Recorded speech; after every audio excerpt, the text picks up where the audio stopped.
ഒരു സ്ത്രീയെ ഒരു പുരുഷൻ പീഡിപ്പിച്ചു എന്ന് പറയുന്നുണ്ട്. എങ്ങനെ പീഡിപ്പിക്കാതിരിക്കും? ഈ വേഷവിധാനത്തിൽ ഇവര് വേഷവിധാനം കണ്ടാൽ തന്നെ എത്രയോ സ്ത്രീകൾ മാന്യമായിട്ട് തന്നെ എത്രയോ സ്ത്രീകൾ മാന്യമായിട്ട്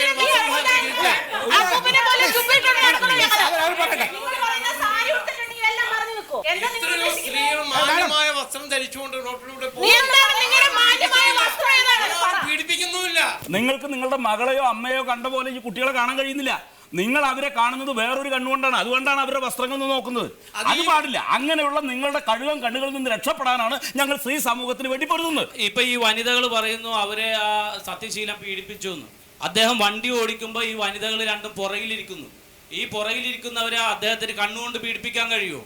ഇനി പീഡിപ്പിച്ചെന്നിരിക്കട്ടെ, ഇവര് നിയമം കയ്യിലെടുക്കാൻ ഇവരാരാ? ഇവർക്ക് പോലീസില്ലേ, നിയമമില്ലേ, കോടതിയില്ലേ?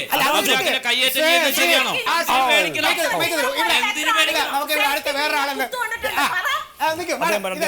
എന്താണ് താങ്കളുടെ പേരെന്താണ്? എന്റെ പേര് ഉണ്ണി. എന്ത് ചെയ്യുന്നു? ഇന്ന് കേരളത്തിൽ അറിയപ്പെടുന്ന എഴുത്തുകാരനാണ്. എന്താണ് ഗ്രന്ഥങ്ങൾ എഴുതിയ രചനകളുടെ? ഉണ്ണിരാജ് ചെറുത്തല തൂലികാതാമ ഒരുപാട് എന്റെ പുരുഷാരവം എന്ന കഥ. പുരുഷാരവം ഇപ്പൊ അത് ഇവിടെ ചർച്ച ചെയ്ത കാര്യം തന്നെയാണ്. അതെയല്ലേ? എനിക്കൊരു കാര്യം പറയാനുണ്ട്.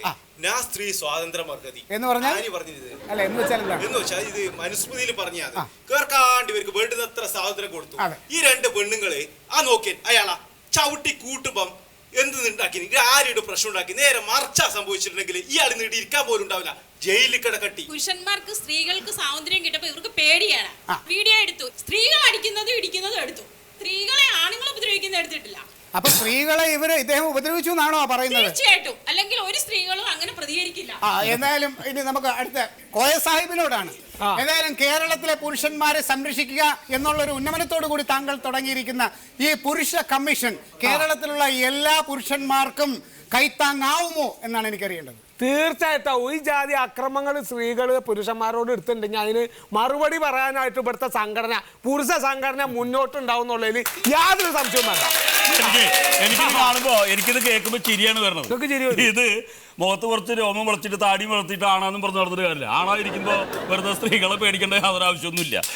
കുടുംബത്തുള്ള പ്രശ്നങ്ങൾ കാരണം കുടുംബത്തിൽ പെണ്ണുങ്ങളെ പേടിച്ചിട്ട് പുറത്തിറങ്ങാൻ ഒന്നിനും സ്വാതന്ത്ര്യം ഇല്ലാണ്ടായപ്പോ കുറെ ആണുങ്ങളായിട്ട് ഇറങ്ങിയിരിക്കുകയാണ്. അതുകൊണ്ടൊന്നും വലിയ കാര്യം. ഒന്നാമത്തെ കാര്യം, മുഖത്തൊരു മീശം വെച്ചിട്ട് ആണാന്ന് പറഞ്ഞു നടന്നിട്ട് കാര്യമില്ല. ഇതൊക്കെ ഈ പെണ്ണുങ്ങളുടെ കൂടെ നടന്ന് ശീലിച്ചു.